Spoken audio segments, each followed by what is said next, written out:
안녕하세요. 사연 읽어주는 남님입니다. 오늘도 와주셔서 감사합니다. 오늘의 여성 사연자분 사연은 제가 소개해드리도록 하겠습니다. 많은 청취 부탁드리며 오늘의 사연 바로 시작하겠습니다. 제가 결혼을 발표하자마자 가장 많이 들은 소리는 바로 땡 잡았다 라는 말이었습니다. 처음에는 정말 그런가 싶어 기분이 좋았는데 시간이 갈수록 좀 그렇긴 하더라고요. 왜 듣기 좋은 꽃노래도 한두 번이라고 하잖아요. 사람들이 제게 땡 잡았다고 하는 이유는 간단합니다. 시댁이 잘 살거든요. 시부모님이 게다가 저희 결혼하면 바로 고급 실버타운으로 들어가실 계획이라 남들이 다 고민한다는 시집살이도 아예 없을 예정입니다. 남편도 돈 잘 벌고 시부모님이 사주신 꽤 큰 평수의 고급 주택에서 신혼생활을 시작하고요. 상견례 자리에서 시부모님이 명절도 딱 정해주셨어요. 사람들이 다 이동하는 시기에 움직이면 피곤하니 전 주에는 친정, 다음 주에는 시댁, 이렇게 밖에서 만나건 집에서 만나건 하는 걸로 하고 명절에는 알아서 시간 보내는 걸로 하자고요. 저희 부모님도 흔쾌히 승낙하셔서 다들 은근히 받는다는 명절 스트레스도 저는 결혼 전에 그냥 해결했습니다. 이쯤 되면 정말 땡 잡은 거죠. 그런데 남들이 들으면 목에 겨운 소리라고 하겠지만 저는 딱 하나 이 결혼에서 마음에 걸리는 게 있습니다. 바로 시누이예요. 시누이가 꼬장꼬장하고 못되고 그런 건 아닙니다. 다만 너무 어릴 뿐이죠. 제 남편이 33이고 제가 30인데 시누이가 16살입니다. 저희가 연애를 3년 동안 했는데 연애하고 얼마 되지 않아 남편이 자기 동생 얘기를 한 적이 있거든요. 사실 그때도 좀 놀라기는 했습니다. 그러니까 여동생이랑 17살 차이가 난다고? 내가 정말 고등학교 때 얼마나 놀림 받았는지 모른다. 놀림? 왜 놀림을 받아?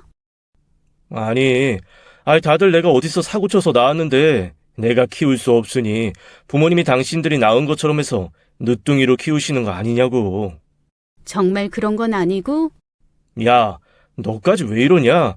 나 그 말에 완전 노이로제 가득해. 내가 분유심부름할 때마다 정말 다들 안쓰럽거나 이상한 눈빛으로 보는데 진짜 지긋지긋하다 그런 의심.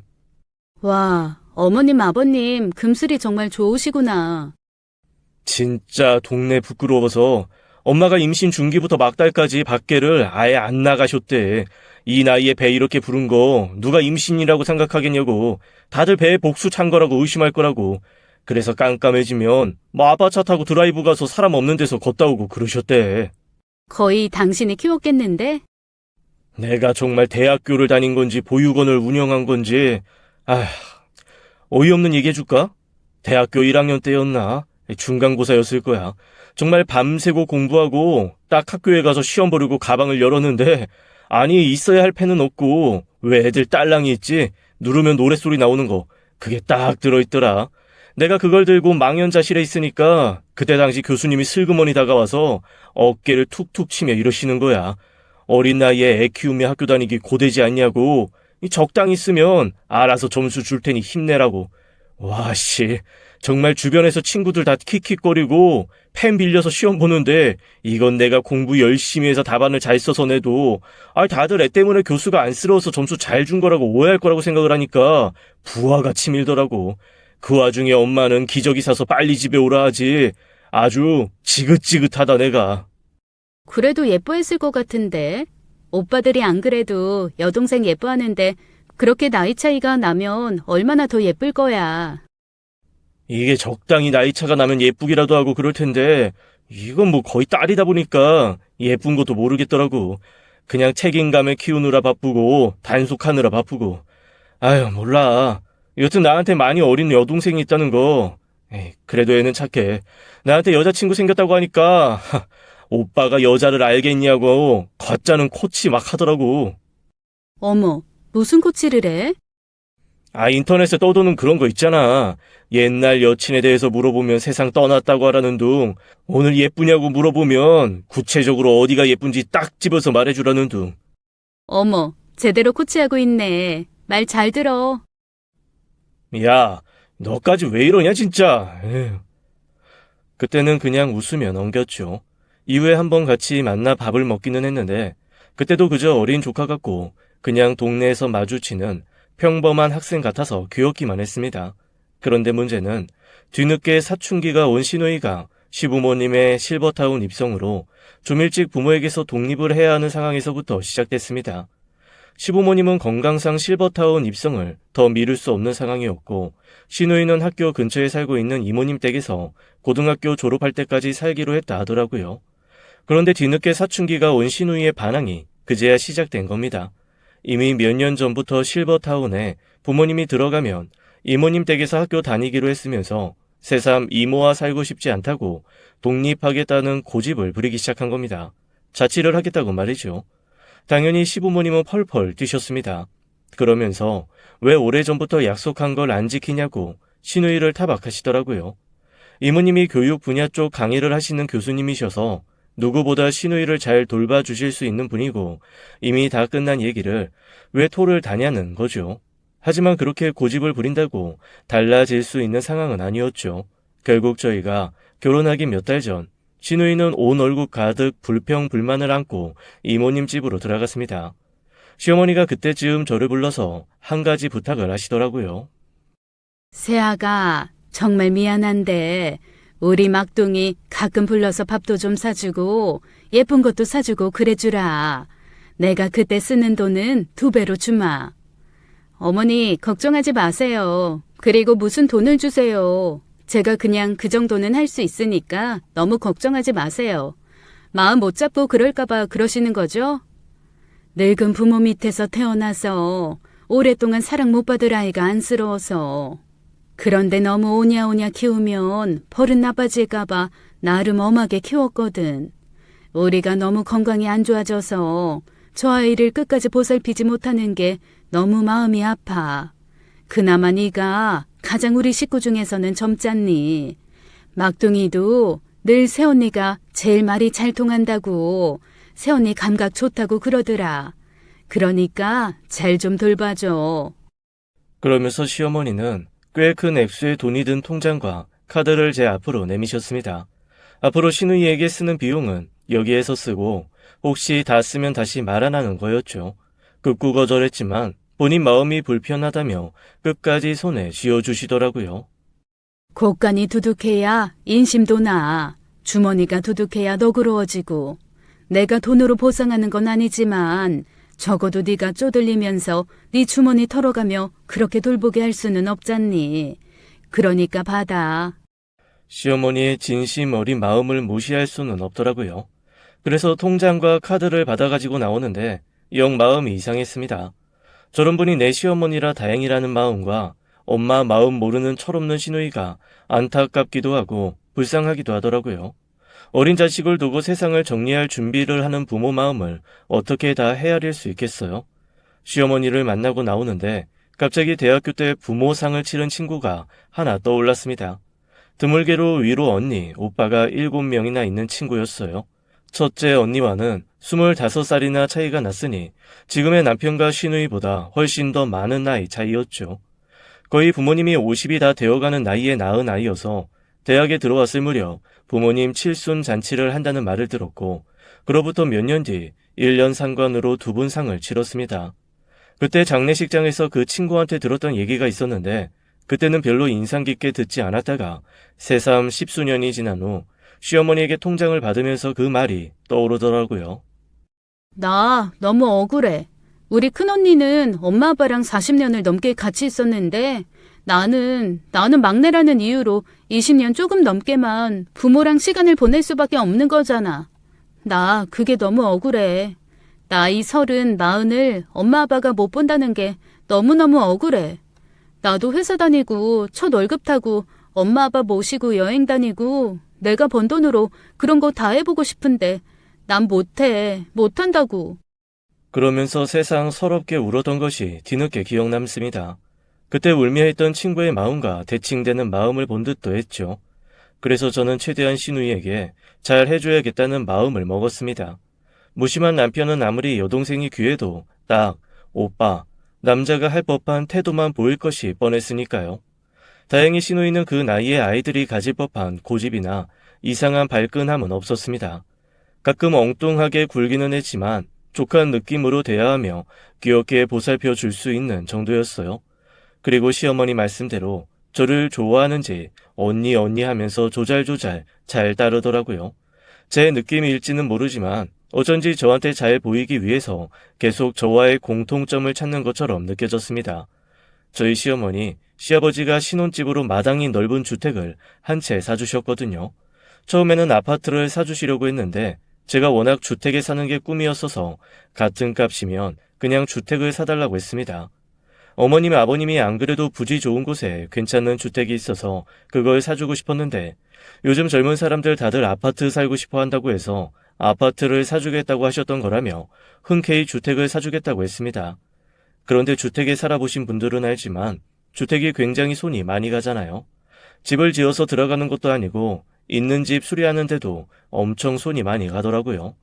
인테리어 하는 거 하면서부터 시작해서 살림 넣는 것까지 신경 써야 될 게 한두 개가 아니었습니다. 그런데 그동안 연애하면서 꽤 취향이 잘 맞는다고 생각했던 남편이 이렇게까지 취향이 안 맞을 거라고는 생각도 못했어요. 저는 하얀색 나무로 인테리어를 하고 싶은데 남편은 흰색으로 할 거면 그냥 페인트 칠하지 뭐하러 나무 본연의 색을 없애가며 흰색을 칠하냐는 그런 주의였어요. 소품으로 알록달록하게 화려하게 인테리어를 하려면 전체가 다 하얀 게 낫다는 얘기를 해도 남편은 이해를 못하더라고요. 저는 집이 밝은 게 중요해서 커튼은 거의 망사로 하늘하늘하게 하고 조명도 환한 것을 달아야 한다는 주의인데 남편은 또 반대였습니다. 무슨 암흑천지 대마왕이 환생을 했는지 커튼은 무조건 암막, 조명도 누리끼리 한 거 작은 거 하나 정도 하는 걸 원하더라고요. 진짜 하나에서 10가지 맞는 게 하나도 없으니 사소하게 다투고 소소하게 싸우고 크게 부딪히는 게 매일매일 반복됐습니다. 그런데 그럴 때마다 제 편을 들어주는 건 의외로 신우이였습니다. 아주 또랑또랑하게 자기 오빠한테 패션도 모르면서 무슨 인테리어까지 참견하려고 하냐고, 오빠는 감각 없으니까 그냥 새언니 말 들으라고 꼭 집어서 자기 오빠를 구박을 하더라고요. 오빠는 맨날 빤스도 뒤집어 입고 연청 진청 구분도 못하는 사람이잖아. 그냥 새언니가 하자는 대로 해. 그리고 오빠가 말하는 거 내가 들어보니까 다 구려. 하나도 예쁘지 않아. 새언니가 말하는 게 다 정답 같은데 왜 그래? 헐씨구, 네가 뭘 안다고 참견이야. 오빠, 나 나름 패션 디자인 관심 많거든. 나 친구들 사이에서는 페피로 불려. 패티가 뭐야? 아이, 진짜. 패션 피플. 이거 봐. 요즘 용어도 몰라서 어리버버 하면서 무슨 트렌드에 가장 민감한 인테리어에 참견을 하려고 그래? 오빠는 그냥 새언니가 하자는 대로 해. 그게 절반은 가는 거야. 너 진짜 웃긴다. 네가 언제부터 새언니 편 들었다고. 와, 진짜 남자는 외롭다. 아빠와 딸 같은 나이차 많이 나는 남매가 투닥거리고 싸우는 걸 보는 것도 나름 재미있는 일이더라고요. 게다가 그 싸움에서 늘 지는 사람이 남편이라는 것도 가끔은 좀 기분이 묘하기는 해도 시누이가 제 편인 이상 꽤 대리 만족이 느껴지기도 했습니다. 어리기는 했지만 조목조목 따질 때 보면 생각도 올바르고 착하면서 경우도 바르더라고요. 오히려 비슷한 나이였으면 제가 좀 기죽거나 말려들었을지도 모르겠다는 생각이 가끔 들 정도로 시누이는 똘똘했습니다. 언니, 그러면 언니 살림 같은 거 사러 다닐 때 저도 그냥 같이 가서 구경하면 안 돼요? 저 그런 거 보는 거 진짜 좋아한단 말이에요. 그렇게 해요. 오빠랑 다니면 이래도 흥 저래도 흥 저도 재미없는데 같이 다니면 재밌고 좋겠네요. 감각 있는 조언 부탁할게요. 에이, 언니가 고른 게 다 베스트죠. 감사해요. 저 진짜 신나요. 그렇게 따라붙은 시누이는 생각보다 감각도 좋고 저랑 취향도 잘 맞았습니다.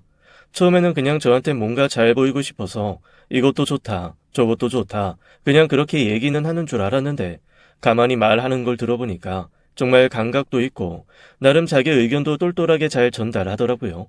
주방 살림 같은 거 살 때도 남편보다 훨씬 도움이 더 많이 됐습니다. 그런데 그렇게 몇 번 같이 다니다 보니까 뭔가 좀 느낌에 애매하게 약간 마음에 걸리는 게 생겼습니다. 시누이가 살림을 사면서 자꾸만 제가 쓰는 것보다는 자기가 쓸 것처럼 얘기를 하면서 살림을 사는 거예요. 예를 들어 국자를 살 때도 저는 국자 머리가 큰 게 좋거든요. 한꺼번에 시원시원하게 듬뿍듬뿍 담을 수 있었어요. 그런데 시누이가 혼잣말로 내가 쓰기엔 이게 더 좋을 것 같은데라고 하는 거예요. 그래서 제가 그냥 웃으면서 농담처럼 툭 그랬습니다. 저기요, 지금 아가씨가 쓸 거 고르는 거 아닌 건 알죠? 제 거 고르는 거예요. 그랬더니 순간 얼굴이 빨개지면서 뭔가 당황한 듯 말을 흐리더라고요. 그러면서 맞아요. 언니가 쓰는 거죠. 라고 대답을 하는데 그 이후에도 어쩐지 자기가 할 살림 고르는 것처럼 고르는 게 느껴졌습니다. 조금 느낌이 이상하기도 하고 왜 그럴까 궁금하기도 해서 신우이에게 한번 대놓고 물어봤어요. 그런데 왜 자꾸 살림 고르면서 본인이 쓸 걸 생각을 해요? 정말로 독립하려고요? 아니요. 그런 건 아니고요. 그냥 내가 쓰면 어떤 걸 쓸까라고 생각하면서 골라보는 거죠. 원래 그렇게 다 입장 바꿔서 생각해보는 거잖아요. 역지사지. 아, 그런 거예요? 슬그머니 눈치면서 얼버무리는 신우의 말이 조금 걸리기는 했지만 제가 굳이 따지고 들 일은 아니어서 그냥 그때는 웃으면서 넘어갔습니다. 하지만 며칠 뒤 신우이가 왜 그렇게 자기가 쓸 것처럼 고민을 하면서 살림을 샀는지 우연한 기회에 알게 됐습니다. 신우이가 시부모님한테 가서 엄청 졸라댄 모양이에요. 자기도 자유롭게 살고 싶다고 이모는 너무 잔소리가 많다고 불평을 쏟아냈더라고요. 그러면서 저희 집에서 같이 살고 싶다고 한 모양이었습니다. 당연히 시어머니 시아버지가 펄펄 뛰면서 네가 어떻게 신혼집에 들어가서 사냐고 그랬더니 신우이가 그러더랍니다. 엄마, 나 그 집 인테리어 하는 거 진짜 꼼꼼하게 다 봤거든? 2층 끝에 작은 방이 있어. 딱 침대 하나랑 책상 하나 들어가면 되고, 복도 나오자마자 딱 화장실 있단 말이야. 그 방 하나 주면 절대 두 사람 방해 안 하고 거기서만 얌전히 살 수 있어. 엄마가 오빠랑 새언니한테 말 좀 해줘. 어? 제발. 나 진짜 속 안 썩이고 공부만 할게. 두 사람 방해 안 할게. 제발. 세상에 그렇게 어머님을 붙들고 얘기했다는 겁니다. 그런데 순간 제가 좀 기분이 안 좋더라고요. 뭔가 다른 생각이 있는 것 같기는 했지만 그렇게 저를 쫓아다니면서 인테리어며 뭐며 꼼꼼하게 봤던 게 다 저희 집에 들어와서 살고 싶다라는 복선을 가지고 본 거잖아요. 그런 의도를 가지고 살펴봤다는 게 너무 의문스럽고 얄밉기까지 했습니다. 그래서 제가 똑부러지게 신우이한테 이렇게 얘기했어요. 저 어머님한테 얘기 들었어요. 저희 집 들어와서 살고 싶다고 그랬다면서요? 그랬더니 신우이가 너무나 당황하며 얼굴이 빨개져서 저한테 뭔가 변명을 하려고 하더라고요. 변명도 듣기 싫어서 딱 자르고 제 할 말만 했죠. 그런데 그 방 있잖아요. 본인 방으로 하겠다고 했던 그 방. 제가 취미방으로 쓸 거예요. 이미 방마다 다 용도도 있고, 그리고 저 죄송하지만 같이 못 살아요. 왜요? 언니, 저 말 잘 들을게요. 두 사람 방해 안 할게요. 말 잘 듣고 안 듣고가 문제가 아니고, 저 그래도 신혼인데 남편이랑 둘이 알콩달콩 살고 싶어요. 그리고 어차피 지금 이모님 댁에서 살고 있잖아요. 갑자기 어떻게 살고 있는 이모님 댁에서 나오겠다고 해요. 그냥 어머님 아버님이 하라는 대로 하세요. 저 좀 서운해요. 다른 사람은 몰라도 언니는 저 이해해 줄 줄 알았는데. 이해하니까 이런 말 하는 거예요. 어머님 아버님 시키는 대로 하고 사는 거 얼마 안 남았어요. 두 분 연세 많으시잖아요. 나중에 후회하지 말고 지금 계실 때 말 들어요. 다른 게 효도가 아니고 말 듣고 순종하는 게 효도예요. 저보다도 훨씬 더 딸 생각해서 고민하셔서 하라고 하신 걸 텐데 고집 피우지 말고 그냥 부모님 말 들어요. 제 얘기를 듣고 신우이는 몹시 서운한지 그냥 돌아서더라고요. 그 와중에도 글쎄 허리 굽혀서 꼬박 인사를 하는 게 귀엽기도 하고 조금 안쓰럽기는 했습니다. 하지만 저는 정말로 신우이랑 같이 살 생각이 없었거든요. 일단 조만간 수험생이 될 신우이에 뒷바라지를 할 자신이 없었습니다. 아마 제가 고3 때 얼마를 괴롭히고 힘들게 했는지 잘 알고 있어서 그런 것일 수도 있어요. 지금 생각해도 진짜 못된 말, 행동은 그 1년간 원 없이 한 것 같거든요. 제 아이여도 힘들 것 같은데 피 한 방울 안 섞인 남, 그것도 신우이 뒷바라지는 정말 하고 싶지 않은 것이었습니다. 제가 직접적으로 같이 살고 싶지 않다고 거절한 후 몇 주간 신우이에게서는 별다른 말이 없었습니다. 슬그머니 어머니께 여쭈어 보았더니 어머니가 그러시더라고요. 네가 뭐라고 했는지 모르겠는데 그냥 걔가 조용히 포기한 것 같더라. 얌전하게. 아무 말도 없이 밥 잘 먹고 학교 잘 다닌대. 그래요? 다행이네요. 저 사실 조금 미안하긴 했거든요. 연락이 없길래 진짜 마음에 상처받았나 싶어서 걱정도 좀 되고요. 아이고, 미안할 게 뭐 있어. 얘기 잘했어. 안 그래도 너희한테 들러붙을까봐 내가 좀 걱정하긴 했는데, 아유, 정말 막둥이가 아니라 걱정 주머니야, 걱정 주머니. 그런데 어머님, 저 뭐 하나만 여쭤봐도 돼요? 응? 그래, 물어봐. 뭔데? 뭐가 궁금할까? 왜 그렇게 이모님하고 있는 걸 불편해하는 거예요? 이모님이랑 사이가 안 좋아요? 아, 그건 아닌데 내 막내 동생이 원래는 그 기숙학교 있잖아. 재수생들 많이 가는 스파르타식 학원. 그 기숙학원 운영했었어. 부모님께 체벌에 대한 동의서까지 받고 사랑의 매 가차없이 휘두르는 그런 엄한 학원으로 엄청 유명했거든. 애들 공부하다 졸면 죽비로 막 어깨 내리치고. 아, 저 들은 적 있어요. 성적 미달되면 전교생 앞에서 손바닥이나 종아리 맞는 기숙학원 맞죠? 거기 원장이었어. 그래서 집에서도 그 학원 운영하는 것처럼 하거든. 와, 제 친구 하나 거기 다닌 적 있거든요. 그 친구가 어지간한 군대보다도 엄하다고 거기 다시 가느니 군대 한 번 더 갔다 오겠다고 했었는데 그 학원 운영하셨구나. 엄청 무서우시겠네요. 아무래도 없잖아. 좀 그런 게 있지. 그런데 그 기숙학교 스타일로 애를 좀 다루는 것 같아. 그거 요즘 세대에는 잘 안 맞을 텐데요. 그러게. 그래서 좀 힘들어해. 학교 끝나면 바로 집으로 돌아와야 되고 매일매일 일지 같은 것도 써야 하나 봐. 일지요? 무슨 일지요? 일기 아니고요? 뭐라더라? 타임 스케줄? 여튼 시간별로 뭐 했는지, 공부를 했으면 무슨 과목을 얼마나 했는지 그런 거 적어서 제출한다고 하더라고. 어머, 그건 좀 심하다. 너무 힘들겠는데요? 아직 어린데 솔직히 저도 못할 것 같은데요. 응, 처음에 듣고 나서는 나도 사실 좀 놀라기는 했어. 그렇게까지 할 줄은 몰랐지. 그런데 뭐 그게 내 동생 스타일이니까 아이 맡긴 입장에서 그렇게 하지 말라고 또 말하기도 좀 그렇고. 그게 아이한테 아주 나쁜 건 아니니까. 그냥 나도 그러려니 하고 모른 척하고 있는 거야. 그런데 어머님, 요즘 애들 그러면 숨 막혀서 오히려 더 엇나가지 않겠어요? 설마 그러겠어? 나도 내 자식 믿는 구석이 그래도 좀 있으니까 두고 보는 거지. 걱정하는 것처럼 그러진 않을 것 같고 그래. 그냥 가끔 숨통이라도 트이라고 너 살림 보고 인테리어 보고 그럴 때 그냥 쫓아가는 거 아무 말도 안 한 거거든. 그런데 그 녀석이 너희한테 그렇게 들러붙을 줄은 나도 몰랐다. 미안해. 에이, 어머님이 미안하다고 하실 건 아니죠. 그냥 너무 갑갑하고 힘드니까 본인도 탈출하고 싶어서 그런 걸 거예요. 지금은 얌전하게 잘 다닌다니까 조금 마음 풀리면 제가 밥 한번 사주면서 잘 얘기해 볼게요. 그래, 고맙다. 내가 너한테 너무 큰 짐을 지우는 것 같네. 아니에요. 그런데 어머님, 실버타운은 계실만 하세요? 내가 안 그래도 요즘 여기 안 들어왔으면 골병 들었겠다 싶어. 그냥 좀 더 일찍 들어올 걸 그랬어. 내가 밥 안 해도 되고 청소랑 빨래 안 해도 되는 게 이렇게 좋은 건 줄 이전엔 미처 몰랐다.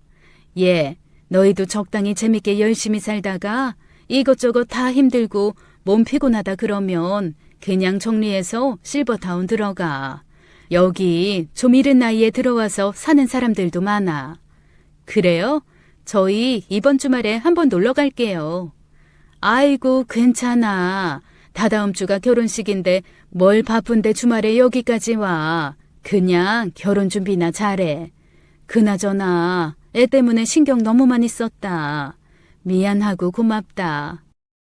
시어머니와의 대화를 마친 직후에는 이런저런 생각에 머리가 복잡하더라고요. 하지만 금방 잊어버리고 말았습니다. 바로 다다음 주에 있을 결혼 준비가 너무 벅찼거든요.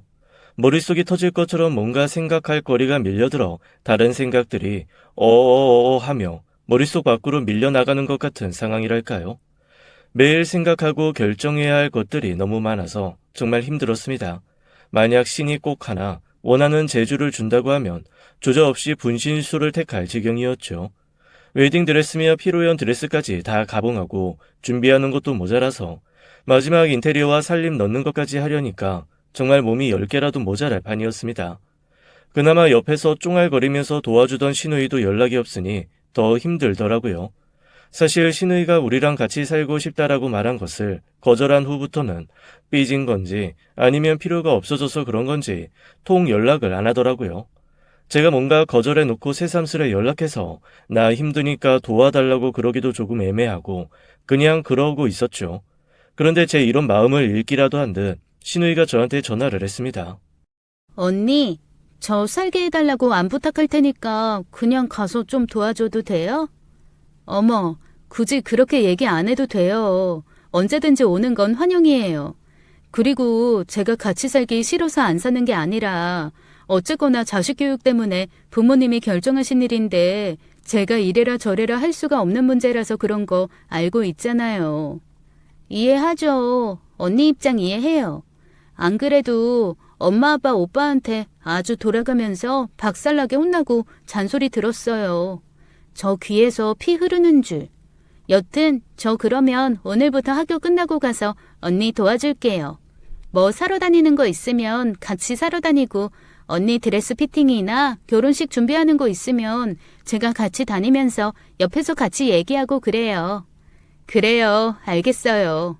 같이 다닐 거라고 제가 이모님한테는 말씀드릴게요. 이렇게라도 탈출시켜줘야지 내가. 감사합니다. 그렇게 저는 귀여운 시누이와 다시 결혼 준비를 시작했습니다. 아무리 봐도 남편보다는 낫더라고요. 꼼꼼하게 이것저것 살피고 거기에 대해서 밉지 않게 의견을 전달해 주니까 플레러나 다른 사람들도 더 편안하게 받아들이는 것 같았습니다. 그렇게 시누이의 도움으로 결혼 준비를 무사히 마치고 대망의 결혼식 날, 저희는 정신없는 결혼식 와중에도 시누이 덕분에 또 한 번 환하게 웃을 수 있었어요. 시누이가 글쎄 자기 친구들을 동원해서 엄청 멋진 축가를 준비했더라고요. 언제 그렇게 연습했는지 군무까지 딱딱 맞춰서 귀여운 아이들이 함께 춤을 춰주는데 정말 눈물 때문에 정신 없을 줄 알았던 결혼식이 웃음으로 가득 찼습니다. 저희 부모님도 친구들도 너무 즐거워하고 시누이 칭찬을 많이 하더라고요. 덕분에 저도 덩달아서 너무나 행복했습니다. 시부모님도 흥겨워하면서 결혼식을 같이 즐길 수 있었고요. 제가 그런 시누이가 너무 신통해서 결혼식 끝나고 용돈이라도 주려고 불렀는데 시누이가 극구 거절하는 겁니다. 정말 결혼을 축하해주고 싶어서 자기가 준비한 거라 돈을 받으면 그 의미가 퇴색된다네요. 그 말도 너무 예뻐서 속으로 신혼여행 다녀오면서 꼭 면세점에서 좋은 선물 하나 사줘야겠다라는 생각을 했습니다. 그리고 열흘간의 신혼여행을 시작했죠. 신혼여행 내내 시누이는 방해가 될랑말랑 애매하게 연락을 하더라고요. 행복하게 지내라는 둥, 여기는 어떤 상황이다 라는 얘기들을 귀찮지 않을 만큼 귀엽게 보내주는 통에 저는 해외에 있으면서도 한국에 있는 소식을 아주 야무지게 다 들었습니다. 그리고 신통하게도 한국에 비가 많이 왔다고 하니까 저희 신혼집에 가서 창문 한 번씩 다 열었다 닫고 비 온 김에 마당에 혹시 물 새는 거 없는지 보고 왔다고 보고를 하는 거예요. 꼭 칭찬받고 싶어하는 강아지가 자기 이런 거 했다 저런 거 했다 자랑하는 것 같은 분위기에 귀엽다는 생각까지 들었습니다. 제가 남편한테 그랬어요. 칭찬받는 거 싫어하는 사람 없기는 하지만 유난히 칭찬받는 거 좋아하는 것 같아. 꼭 강아지 같지 않아? 이거 했어요, 저거 했어요, 보고하는 게. 그러게 말이다. 너무 어른들만 있는 집에서 자라서 그런가? 어렸을 때부터 칭찬을 제일 좋아하는 아이기는 했어. 우리가 너무 칭찬해 인색하게 키웠나 싶기도 하고. 아유, 걔만 생각하면 머리가 아파. 대체 누가 데리고 갈 건지. 어머, 아직 아기인데 뭘 벌써 누가 데리고 갈까 걱정을 해?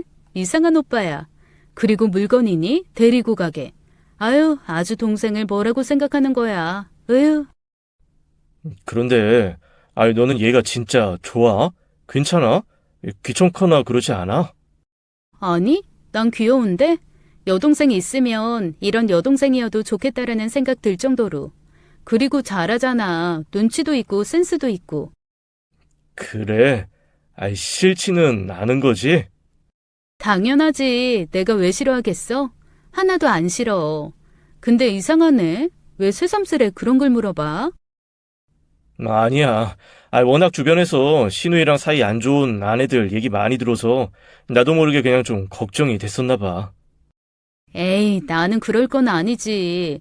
일단 나이 차이가 너무 많이 나잖아. 정말 내가 일찍 사고 쳤으면 딸벌인데 뭐 미워하고 그럴 게 어딨어?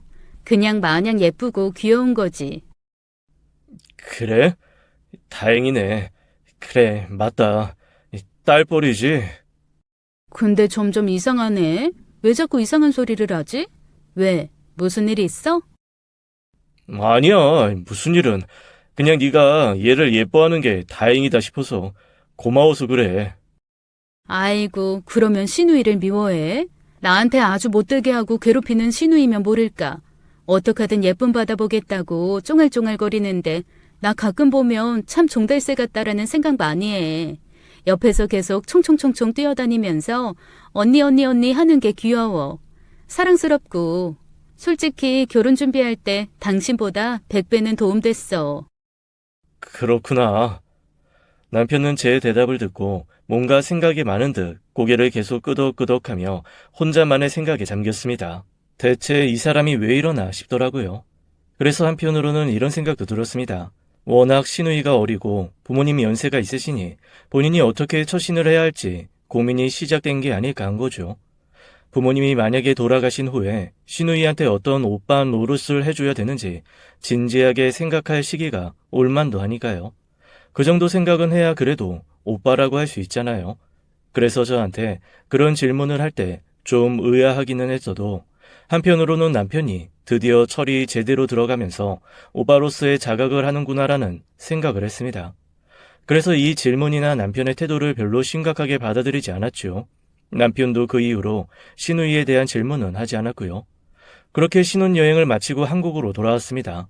너무 늦은 시간에 도착해서 친정 부모님께 인사도 못 드리고 바로 신혼집으로 갔죠. 몇 주 만에 본 집은 깨끗하고 아늑했습니다. 이게 다 저희가 없는 동안 그래도 수시로 시누이가 들락거리며 봐줘서 이렇게 된 거겠거니 싶은 생각이 드니까 너무 고맙더라고요. 새삼 면세점에서 예쁜 가방 하나 사온 거 참 잘했다는 생각을 했습니다. 어두운 집 안으로 들어가 일단 짐부터 풀어놓고 바로 씻고 잠자리에 들었습니다. 일단 시간이 너무 늦은 데다가 비행시간 때문에 정말 피곤했거든요. 그렇게 누워서 잠을 자려고 잠을 청하는데 어디선가 이상한 소리가 들렸습니다. 바스락하는 소리였어요. 안 그래도 비행기 안에서 며칠 만에 본 한국 신문에서 주택가만 노리고 있는 도둑 때문에 요즘 비상이라는 기사를 본 터였거든요. 일부러 한동안 비어있는 듯한 주택을 살폈다가 노려서 털어간다는 도둑 기사를 보고 살짝 불안하던 차였는데 그런 소리를 들으니 더 마음이 이상해졌습니다. 잠도 확 달아나 버렸어요. 혼자 잠이 들어가는 남편을 흔들어 깨웠습니다. 자기야, 일어나봐. 빨리 일어나봐. 어? 왜? 무슨 일인데? 밖에서 이상한 소리 들려. 어? 무슨 소리? 바람이겠지. 원래 주택은 밖에 소리가 아파트보다 더 많이 들리거든. 바람 소리도 더 잘 들릴 수 있어. 너무 예민하게 굴면 주택 못 살아. 그냥 자. 아니, 그게 아니라 정말로 이상한 소리가 들린다니까. 일어나봐, 빨리. 제가 하도 퇴근을 하니 남편이 마지못해 일어나더라고요. 그런데 남편을 깨워서 침대 끝에 앉는 순간 정말로 확실하게 달그락 쿵 하는 소리가 들렸습니다. 그제야 남편이 눈을 번쩍 뜨더라고요. 밖에서 고양이 같은 게 마당에 있는 걸 건드렸나 보다. 그냥 다시 자자, 응? 무슨 소리야. 누가 들어도 집안에서 나는 소린데. 기다려봐. 뭐 때려잡을 만한 거 없나? 이거 정당방위 맞지? 분명히 도둑이야. 그 빈 주택가만 노리고 침입한다는 도둑이 오늘은 이 집에 들어온 게 분명해. 당신은 빨리 경찰한테 전화해. 저는 안방 드레스룸에 있는 골프채 퍼티를 딱 집어들고 서서히 조금씩 밖으로 걸음을 옮겼습니다. 분명히 집 안에서 뭔가 인기척이 나는 게 분명했거든요. 거의 마음속으로는 절반 이상 그 강도가 확신하다는 생각을 굳히고 있었습니다. 마지막으로 그 강도가 강도질을 한 게 저희 신혼집 바로 옆 동네였거든요. 이미 제 머릿속에는 강도를 때려잡는 모든 시뮬레이션이 돌아가는 중이었죠. 퍼터를 들고 가만히 귀를 기울였습니다. 그때 끝쪽에 있는 창고에서 쓰려고 했던 작은 방에서 달그락 소리가 들렸습니다. 저기 있구나 싶어 냅다 달려가 문을 열고 골프채를 휘두르려는 순간 남편이 쏜살같이 다가와 제 앞을 막아서며 안에 있는 누군가를 감싸 안더라고요. 순식간에 벌어진 일이었습니다. 남편이 덮친 사람은 너무 놀랐는지 비명을 꽥꽥 지르며 그 자리에 주저앉았습니다. 그리고 저는 거기 있는 사람을 보고 너무 어이가 없어서 할 말을 잃고 말았어요. 시누이가 잠옷을 입고 한 손에는 물컵을 든 채 주저앉아 있더라고요. 아니, 대체 여기서 뭐 하는 거예요? 그리고 당신은 알고 있었어? 남매가 서로 눈치를 보면서 제 앞에 슬금슬금 나란히 무릎을 꿇고 앉았습니다. 저기 여보, 미안해. 이게 그러니까 어떻게 된 거냐면 내가 설명을 할게. 당연히 설명해야지. 이게 지금 무슨 상황이야? 나한테 언제까지 숨기려고 그랬어? 뭐야 이건? 오빠, 내가 얘기할게. 언니, 죄송해요. 저 여기서 지금 언니랑 오빠 신혼여행 갔던 기간 내내 살고 있었어요. 근데요, 에어컨도 많이 안 틀었고요. 가스도 안 썼고요. 살림 하나도 안 건드렸어요. 이 방 안에서 거의 안 나갔어요. 화장실도 참았다가 한 번에 몰아서 가고 그랬어요. 아니, 그게 문제가 아니고 언제까지 이렇게 숨어서 살 생각이었어요. 내가 이 방에 안 들어올 거라고 생각했어요? 언니, 저 제발 여기서 살게 해주시면 안 돼요? 저 그냥 가구처럼 지낼게요. 제가 너무 황당한 얼굴로 서 있자 남편이 저한테 이렇게 얘기를 하더라고요. 결혼식 며칠 전에 동생이 펑펑 울면서 전화를 했더랍니다. 자기가 버스를 놓쳐서 통금 시간보다 몇 분 늦었고 하루 일지 쓰는 거 쓰기 싫다고 했더니 이모님이 글쎄 손바닥 때리는 체벌을 하셨던 모양이에요. 그런데 부모님한테도 한 번 맞고 자란 적 없고 학교에서도 체벌이라는 걸 받아본 적 없는 시누이가 손바닥 5대를 맞고 너무 충격에 빠진 거죠. 누군가에게 말을 안 들었다고 혹은 그 사람의 규칙을 따르지 않았다고 맞은 것 자체가 시누이한테 너무 큰 충격이었던 겁니다. 그래서 남편한테 울면서 전화를 한 거였어요.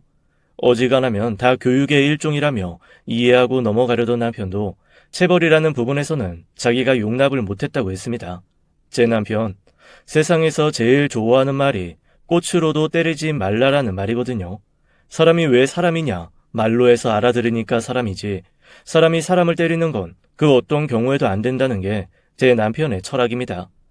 그런데 아무리 무뚝뚝하다고 해도 자기 여동생이 맞았다는 얘기를 듣고 그 사람이 있는 대로 빈정이 상한 거예요.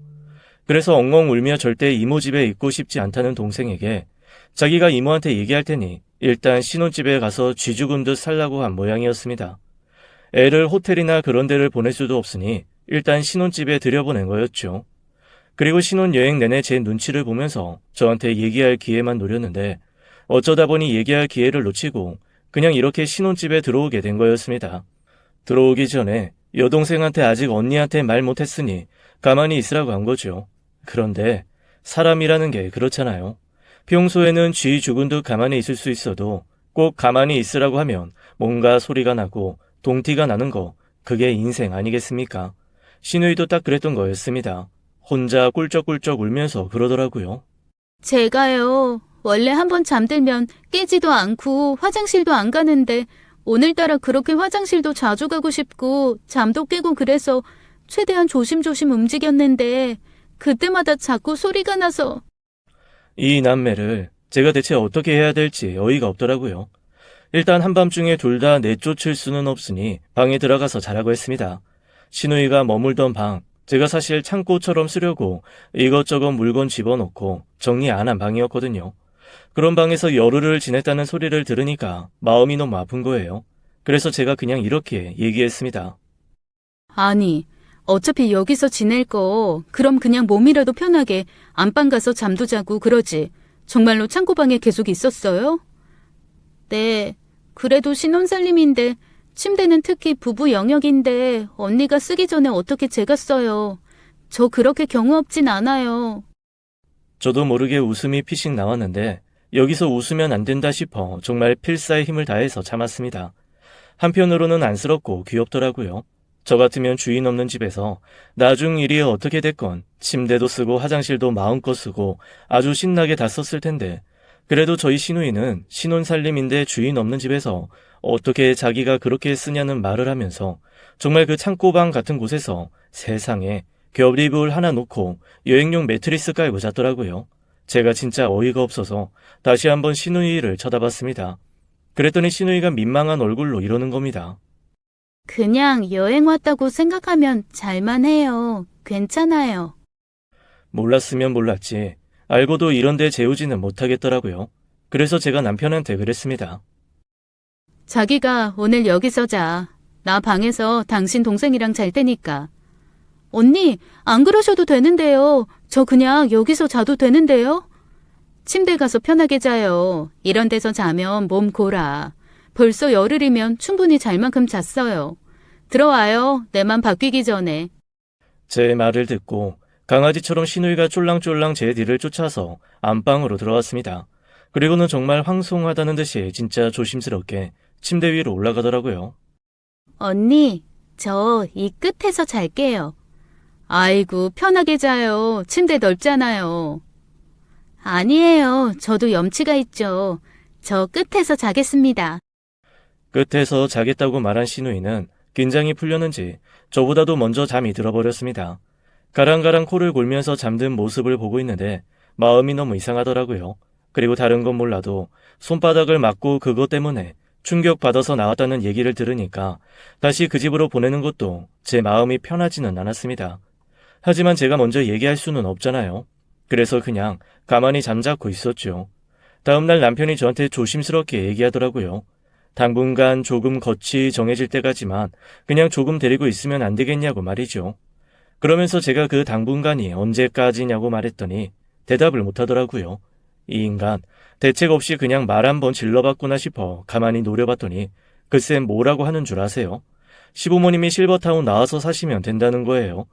아니 실버타운이 무슨 풀방구리도 아니고 들어갔다 나왔다가 어디 그렇게 쉬운가요?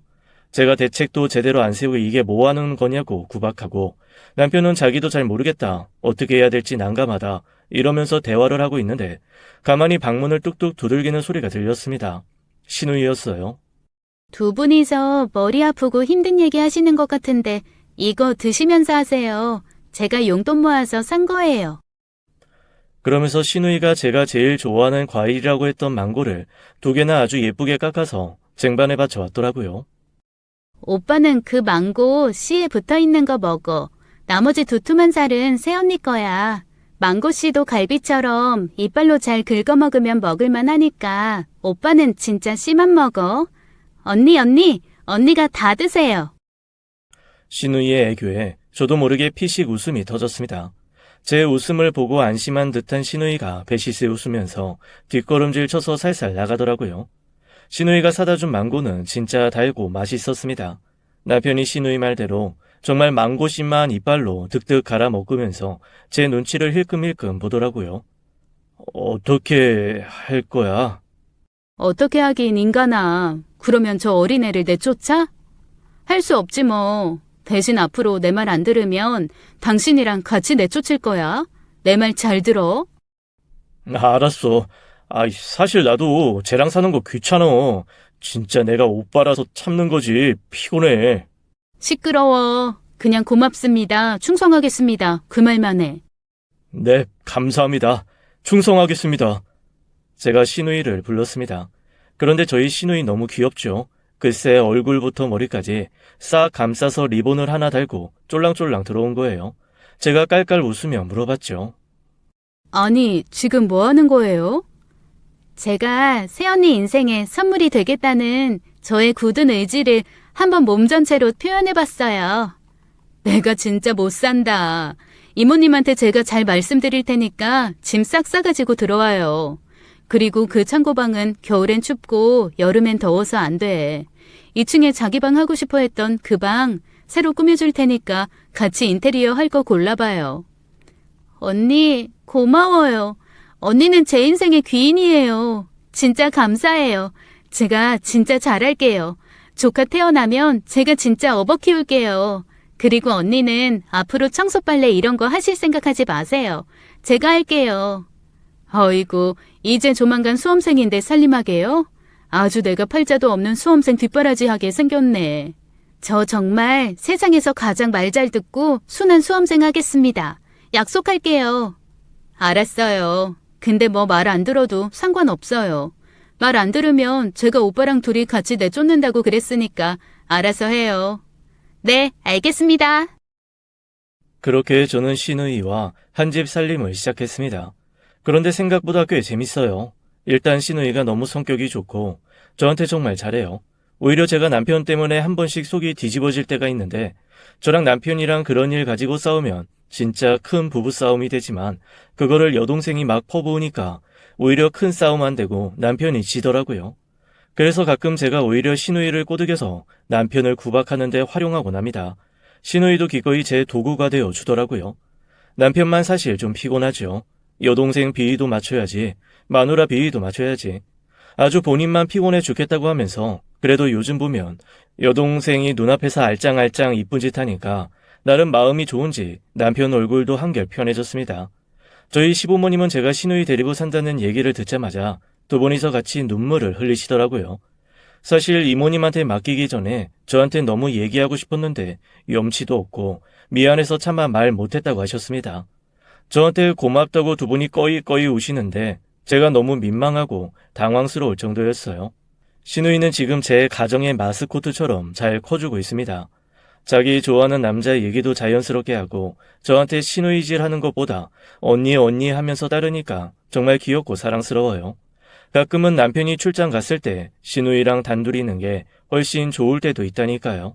처음에는 좀 망설였던 신우이와의 동거, 저는 요즘 아주 만족하며 살고 있습니다. 지금까지 사연 읽어주는 남녀였습니다. 끝까지 함께 해주신 여러분 감사드리며 저희는 다음 사연으로 돌아올게요. 감사합니다.